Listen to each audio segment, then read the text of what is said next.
अगर आपके बेटे की या बेटी की उम्र शादी लायक है और अभी हाल फिलहाल आप उनके लिए रिश्ता देख रहे हैं, तो इन 3 बातों का ख्याल रखें।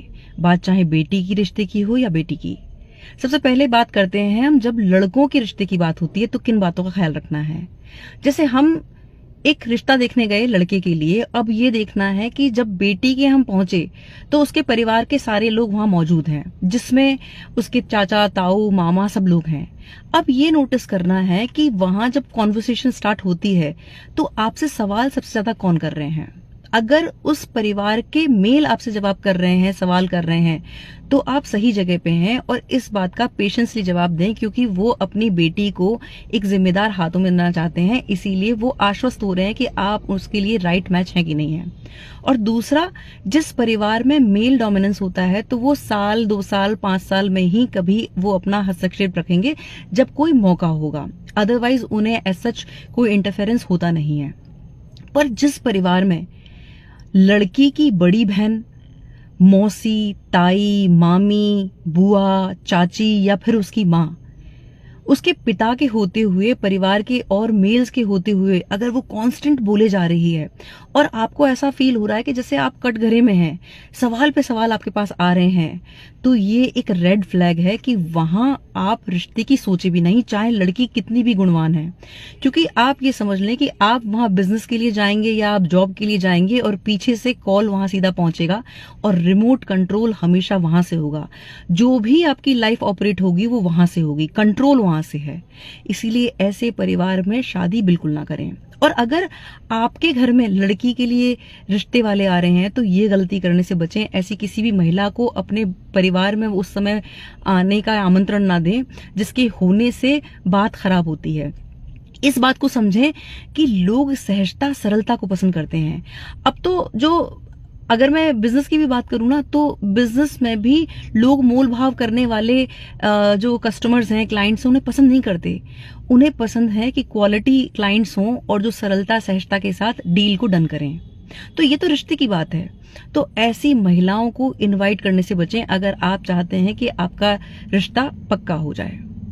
दूसरी बात, अगर अभी रिश्ता पक्का हुआ है और वहां से डिमांड आने लगी कि दामाद जी आपने तो बिटिया को फोन नहीं दिलाया, बड़ी बहन कह रही है आप तो कंजूस हैं, आप तो उसको फोन नहीं दिला रहे हैं, या वो खुद कह रही है कि आपने इतना सस्ता फोन दिलाया है, मेरे जीजू ने तो मेरी दीदी को आईफोन दिलाया था, तो यहाँ ये समझ लें कि रेड फ्लैग है। अगर लड़की आपके एफर्ट्स को वैल्यू नहीं दे रही है या आपकी तुलना अपने जीजू से कर रही है तो आजीवन वो जीजू से तुलना करेगी। और ये वो प्रजाति है जो आपके जिंदगी में जब कुछ अप डाउन आएंगे तो ये सामंजस्य की बात नहीं करेंगे, ये 70% दावेदारी रखेंगे आपकी प्रॉपर्टी में हिस्सा लेने की। मतलब सीधे ये बात रिश्ता खत्म करने की करेंगे और 70% उन्हें चाहिए होगा। इसलिए ऐसे लोगों से हाथ जोड़ लेना बेहतर है। तीसरा, जहां माँ बात बात पे ये कहती है कि साहब मेरी बेटी ये नहीं करेगी, मेरी बेटी वो नहीं करेगी, और ये बात मैं इसलिए कह रही हूँ कि मैंने बहुत दुख देखे हैं। यहाँ ये समझना जरूरी है कि सिर्फ प्री वेडिंग या फिर डेस्टिनेशन वेडिंग का नाम शादी नहीं है। शादी एक जिम्मेदारी है। आपने अपनी लाइफ से क्या इंपॉर्टेंट लेसन सीखे, ये आपको अपनी बेटी को सिखाना है। क्योंकि जब शादी में उतार चढ़ाव आएंगे तो वो राइट टाइम होगा जब वो एक वाइज डिसीजन लेगी और अपने परिवार के साथ सामंजस्य बना के चलेगी। जहां माँ का इतना डोमिनेंस है कि वो ये नहीं करेगी, वो नहीं करेगी, तो वो लड़की कभी भी कॉम्प्रोमाइज करने के लिए तैयार नहीं होगी और छोटी छोटी बातों पर रिश्ता तोड़ने की बात करेगी, ये श्योर है। तो ऐसे भी परिवार में रिश्ता ना करें तो बेहतर है। अब हम बात करते हैं जब लड़की के लिए रिश्ता देखने जा रहे हैं तब क्या गलती कर देते हैं जाने अनजाने पेरेंट्स, वो समझना जरूरी है। इस बात को समझ लें कि आपकी बेटी से ज्यादा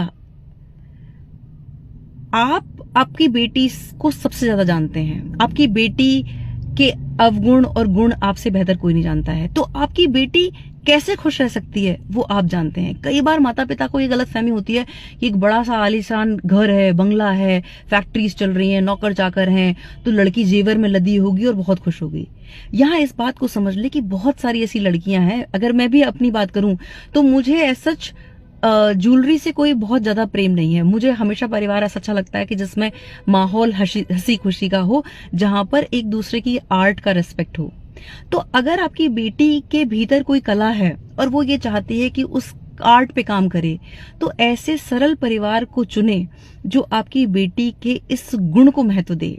ये जो बंगले दिख रहे हैं उसमें आपकी बेटी घुट के रह जाएगी, क्योंकि वो उसको पंख चाहिए और वहां उसको ज्वेलरी तो मिल जाएगी, लेकिन वो हर चीज डिसाइड होगी उसके परिवार से कि उसे क्या करना है और क्या नहीं करना है। तो अपनी बेटी को आप सबसे ज्यादा जानते हैं, तो उसकी उस समझ और उसकी उस चॉइस का सम्मान करें। दूसरा,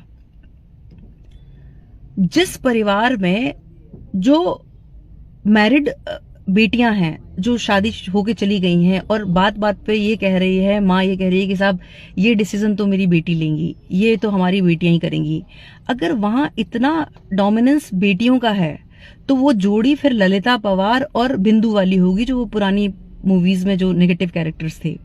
जिस परिवार में जो काम होने हैं, जो रिचुअल्स होने हैं, उसमें ताई की एडवाइस हो रही है, बुआ की एडवाइस हो रही है, चाचा की बात हो रही है, चाची की बात हो रही है, मतलब सामंजस्य की बात हो रही है, जहां संयुक्त परिवार की बात हो रही है, उनकी राय ली जा रही है, वो परिवार हमेशा जुड़ के रहेगा। लेकिन जहां सिर्फ डोमिनेंस बेटियों का है, वो परिवार में काफी चांसेस हैं कि वहां बात टूटेगी। इस बात को ध्यान रखें कि परिवार में जो डिस्प्यूट होता है वो पुरुषों से बहुत कम होता है। जो डिस्प्यूट होता है उसकी मूल जड़ होता है परिवार की महिलाएं। तो जब परिवार की महिलाओं के हिसाब से चीजें चलती हैं तो वहां ये रेड फ्लैग है, तो वहां भी रिश्ता करने से बचें। तीसरा और इम्पोर्टेंट, इस बात को समझ लें कि एक सही व्यक्ति ज्यादा देर तक बुरा रह सकता है, लेकिन बुरा इंसान ज्यादा देर तक भला बन के नहीं रह सकता। इसलिए बहुत सारे लोग होते हैं जो शुगर कोटिंग में कहते हैं कि साहब हमारा तो कुछ नहीं है, भगवान का दिया सब कुछ है, बेटे की सरकारी नौकरी, बाप की सरकारी नौकरी, बंगला है, सब है, हमें तो चाहते हैं कि हम लड़की 2 जोड़ी कपड़े में आ जाए। लेकिन फैक्ट ये होता है कि उसके पीछे वो सच्चाई कुछ और होती है। इस बात को समझ लें और शादी के रिश्ते में जल्दबाजी ना करें। अगर किसी व्यक्ति का राइट एक बिहेवियर को चेक करना है तो आप ये चेक करें कि वो अपने घर के कर्मचारियों के साथ कैसे पेश आता है। अगर मौका मिले तो घर के कर्मचारियों से भी बात करने से झिझके नहीं, क्योंकि आप अपनी बेटी दे रहे हैं। ये समझ लें कि जो ट्रीटमेंट आपके उनके घर के कर्मचारियों को मिल रहा है, देर सवेर वही आपकी बेटी को भी मिलेगा, क्योंकि वो बड़े घर के हैं और आप जो बेटी दे रहे हैं वो मिडिल परिवार से दे रहे हैं, तो वो वैसे ही स्लेव की तरह ट्रीट करेंगे। इस बात का ध्यान रखें। जब हम इस बात का ध्यान रखेंगे और इन चीजों को फॉलो करेंगे, तब चांसेस हैं कि दाम्पत्य जीवन खुशहाल और आनंदित हो। बहुत बहुत आभार। नमस्कार।